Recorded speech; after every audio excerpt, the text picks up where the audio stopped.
जय हिंद। देखिए, आज हम समझेंगे व्लादिमीर पुतिन के बारे में। इतनी गरीबी होने के बाद भी ये रूस के राष्ट्रपति बने, और एक बार नहीं कई बार बने।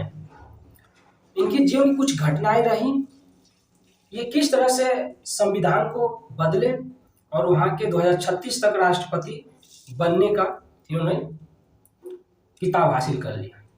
ठीक है, देखिए, पुतिन का जो जन्म हुआ था वो बेहद गरीबी में हुआ था। पिता सोवियत संघ के नेवी सेना में सेवा दे रहे थे और माता एक फैक्ट्री में काम कर रही थी। ठीक है, उस समय क्या होता है कि परिवार के किसी भी परिवार के सदस्य को वहां के सोवियत संघ यानी कि सेना में भर्ती होना आवश्यक था। जिस तरह से आज इजराइल कर रहा है उसी तरह से, ठीक है, यानी हर व्यक्ति को सेना में भर्ती होना आवश्यक था। ठीक है, पुतिन जो थे वो पढ़ने में साधारण थे। उसके बाद रूस की खुफिया एजेंसी में वो एक एजेंसी आती है जिसका नाम केजीबी के तहत वो एक ज्वाइन हो गए। ठीक है, इनके जीवन में बदलाव तब आया जब 1998 में जर्मनी रूस के खिलाफ होने लगा। जर्मनी पहले से रूस का ही हिस्सा था। ठीक है, आधा अमेरिका का था और आधा रूस का था। जो बीच में दीवार थी वो बर्लिन का दीवार था। इस दीवार को तोड़ा गया और जर्मनी धीरे धीरे अमेरिका की तरफ होने लगा। ठीक है, और वहीं के अंडर कवर एजेंट थे व्लादिमीर पुतिन। ठीक है, और जब बर्लिन की दीवार तोड़ दी गई उस समय रूस में 15 जो ऐसे एरिया थे जो टूट चुके थे। ठीक है, और 1991 में उस समय जो राष्ट्रपति थे वो थे मिखाइल गोर्बाचोव। ये सबसे बड़ा बकलोल और निकम्मा राष्ट्रपति था।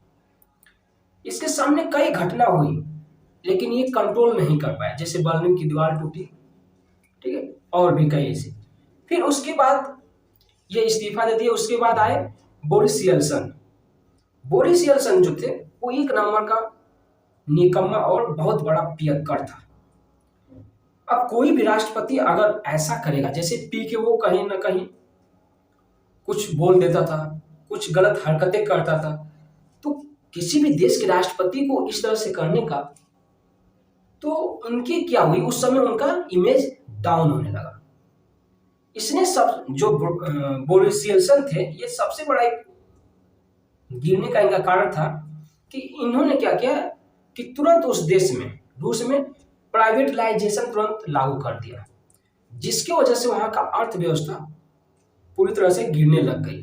ठीक है, अब देखिए 1991 तक व्लादिमीर पुतिन लेफ्टिनेंट कर्नल बन चुके थे। ठीक है, 1991 तक लेफ्टिनेंट कर्नल बन चुके थे। फिर इसके बाद रूस का एक बड़ा शहर है जिसका सेंट पीटर्सबर्ग के नाम से जाना जाता है। उसके जो मेयर थे वो थे एंटोलिस सोबचर। ठीक है, सोबचर ने क्या किया कि पुतिन को वहां का डिप्टी मेयर बना दिया। ठीक है, और डिप्टी मेयर बनते ही पुतिन सबसे बड़ा काम जो किया, वहां का करप्शन खत्म कर दिया। समझे? अब लोगों के नजर में वो आ गए, लोग जान गए कि कोई है जो इस तरह से काम कर रहा है। ठीक है, और उस समय के जो राष्ट्रपति के सलाहकार थे वो वैलेंटिना यामासू के, ठीक है, यामासू थे, जो कि राष्ट्रपति के ही दामाद थे। हालांकि सलाहकार के पास पावर होती है। इन्होंने क्या किया कि पुतिन के कामों को देखते हुए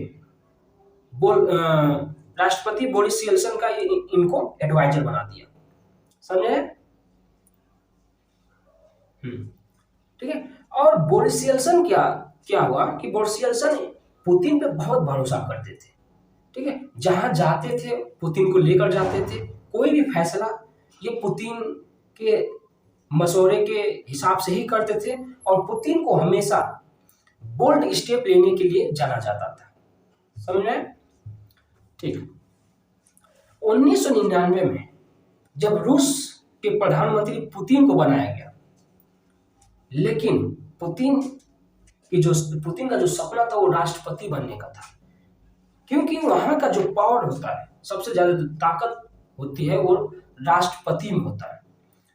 तो पुतिन ने दिमाग लगाया, हालांकि ये अंडरकवर एजेंट थे ही, तो इनका दिमाग बहुत चला था, तो इन्होंने दिमाग लगाया। ठीक है। देखिए, रूस का एक एरिया था चेचन्या, और जिस तरह से 15 देश टूट गए थे, उसी तरह से चेचन्या भी अलग होना चाहता था। फिर पुतिन जो थे वहां के प्रधानमंत्री, उन्होंने दिमाग लगा के क्या किया कि रूस की राजधानी मॉस्को में बमबारी करके वहां के 300 लोगों को मरवा दिया। ठीक है। अब क्या हुआ कि रूस की जनता पूरी तरह से भड़क गई। उसने सोचा कि चेचन्या ने किया, हालांकि किया था कौन? पुतिन ने। ठीक है, अंडर तरीके से पुतिन ने किया था। और रूस की जनता ने क्या किया कि कहा कि मारो चेचन्या को। ठीक, समझ में? अब देखिए, इस चीज का इंतजार कर रहे थे व्लादिमीर पुतिन। तो जो राष्ट्रपति बोरिस येल्सिन थे, उन्होंने कमान नहीं संभालने की वजह से अपनी कमान दे दी किसको? व्लादिमीर पुतिन को, यानी कि ताकत। अब इसी चीज का तो इंतजार था पुतिन को। उन्होंने क्या किया कि अपने सैनिकों के सिर पे कैमरा लगा के और पूरी लाइव टेलीस्कोप करके 80,000 सैनिकों को मरवा दिया। पूरा लाइव दिखा के 80,000 सैनिकों को मरवा दिया। अब रूस की जनता को लगा कि आ गया एक धाकड़ नेता।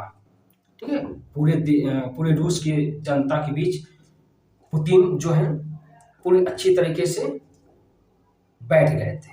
ठीक है। अब देखिए, फिर उसके बाद आया 2020 और 2020 में बन गए पुतिन राष्ट्रपति। ठीक है, लेकिन एक समस्या थी कि वहां के संविधान के अनुसार किसी व्यक्ति को सिर्फ 2 बार लगातार राष्ट्रपति बनाया जा सकता है, तीसरी बार नहीं। तो पुतिन ने दिमाग लगाया। पुतिन ने क्या किया कि पहले कार्यकाल में जो पूरा अट्रैक्शन, पूरा फोकस था, वो अपने देश रूस पे लगा दिया और पूरी अच्छी तरह से काम किया, जिसका नतीजा ये हुआ कि 93 गुना रफ्तार से वहां की जीडीपी बढ़ी, अर्थव्यवस्था बना। रूस की जनता को लगा कि अब हमें ईश्वर मिल गया, हमें भगवान मिल गया। ठीक है।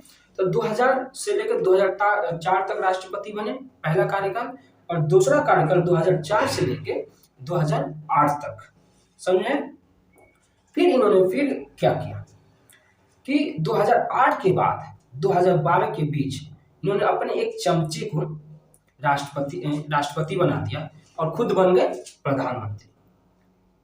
समझे? खुद बन गए प्रधानमंत्री। अब क्या हो, उस वक्त इन्होंने क्या किया कि फिर संविधान में संशोधन करवाया और जो राष्ट्रपति की शक्ति थी उन्होंने प्रधानमंत्री को कर दी। यानी कि राष्ट्रपति तो सिर्फ नाम का वो था, उनका जो चमचा था, लेकिन पूरी ताकत फिर इन्होंने हासिल कर दी, फिर चलाया। ठीक है। फिर 2008 से 2012 के बाद फिर ये राष्ट्रपति बन गए और फिर 2012 से 2016 से 2020 तक राष्ट्रपति बने रहे हैं। और 2020 में फिर इन्होंने क्या किया, संविधान में संशोधन कर दिया।